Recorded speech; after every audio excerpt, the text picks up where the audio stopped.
Magandang araw po, kumusta na po kayo? Sana po ay nasa mabuti kayong kalagayan. Ako nga po pala si Mark and welcome to Mark Collections YouTube channel. Ngayon po, ang share ko po sa inyo ay isang old coin from United States of America. Yan, ito po ay 18th century pa.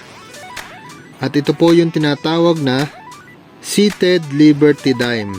Yan. Pakita ko sa inyo yung front niya or yung obverse.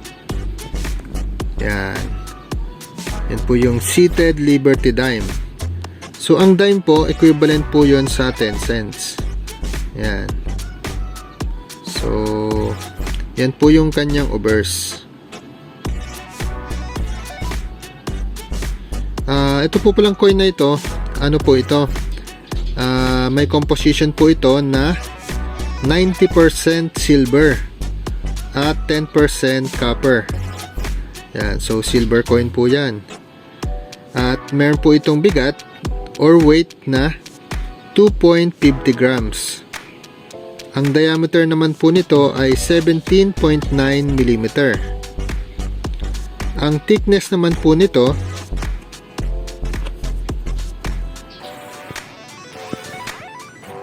ay 1.05 mm.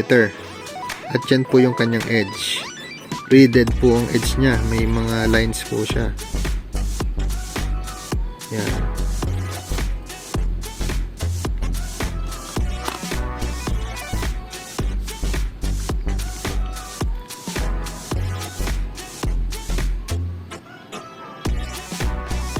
So, ang date po ng ating coin na ito ay 1891. Yung ganito pong coin, yung mga kasamahan niya, starting from 1875 to 1891. So, ito po yung pinaka-last na year ng ganitong coin. Okay, so ito po yung kanyang obverse or yung harap ng coin. Makikita po natin sa gitna, yan po yung si Lady Liberty. Image ni Lady Liberty. Then sa sides, makikita po natin or mababasa yung nakasulat na United States of America. At sa baba po ay yung year of minting na dito po ay 1891. Yan, medyo burado na po sa katagalan na po kasi. So 1891, ito po ay ano na. So ngayon ay 2024. Ito ay mga 133 years old na. Yan. So, ang tagal na po ng coin na ito. More than 1 century na. Okay. So, check naman po natin yung kanyang reverse.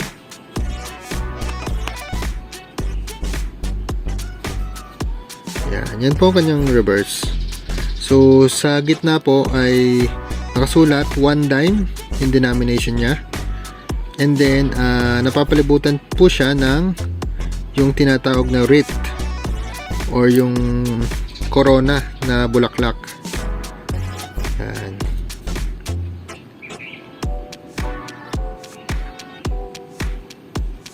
So, yan po yung reverse. Balik po natin sa kanyang obverse. Ang coin po na ito, maliit lamang din po ito. Yung mga sumunod po sa kanyang coin na 1 dime, ang sumunod po dito sa Seated Liberty ay yung ano na po, Barber Dime. Ito po, Barber Dime yung sumunod. Then, at sumunod naman po sa Barber Dime, yung ano naman, yung Mercury Dime. Meron din po tayo dito. Yan. Mercury Dime. Then, yung sumunod sa Mercury Dime, yung ano po, yung Roosevelt Dime na po, na silver din. So, yan, silver po lahat yan. Seated Liberty, Barber Dime, Mercury Dime, at ito pong Roosevelt Dime. Yan, mga silver. Magkakasinlaki po sila, saka pare-pareho yung weights nila.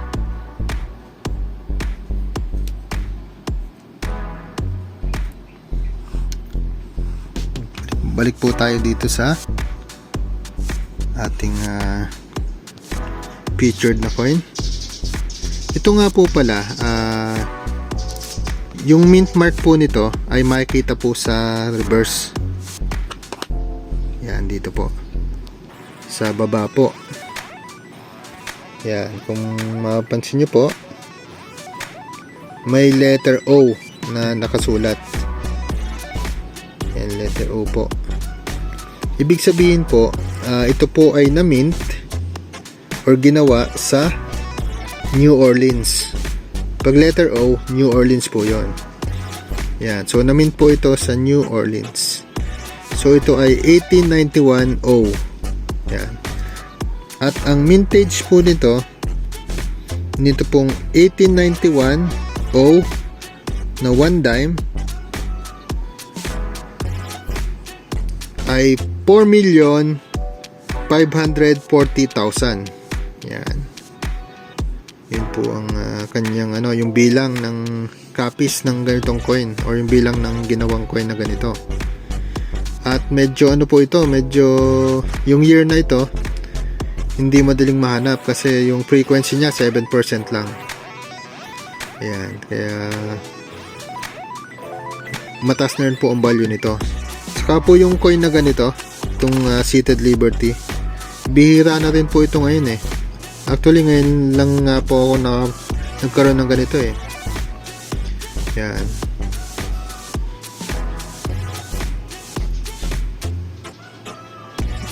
Mataas na rin po ang nito, ang value ngayon. Kung i-check po natin sa sa Numista website, nag-start na po ito sa sa 540 pesos pataas. So ganoon na po ang ang presyo nito sa Numista. Pero syempre iba pa rin po sa sa ibang marketplace. Yan, maaari pong mas mababa or maaaring mas mataas. Yan. So yan lamang po. Maraming salamat po ulit sa inyong panonood. Sana po ay pa-like at pa-subscribe naman po kung hindi pa po kayo nakapag-subscribe. At pa-click na din po ng notification bell para po updated kayo pag mayroon po tayong bagong upload na video. So muli po ay maraming salamat. Ingat po kayo palagi. God bless you po. Bye po.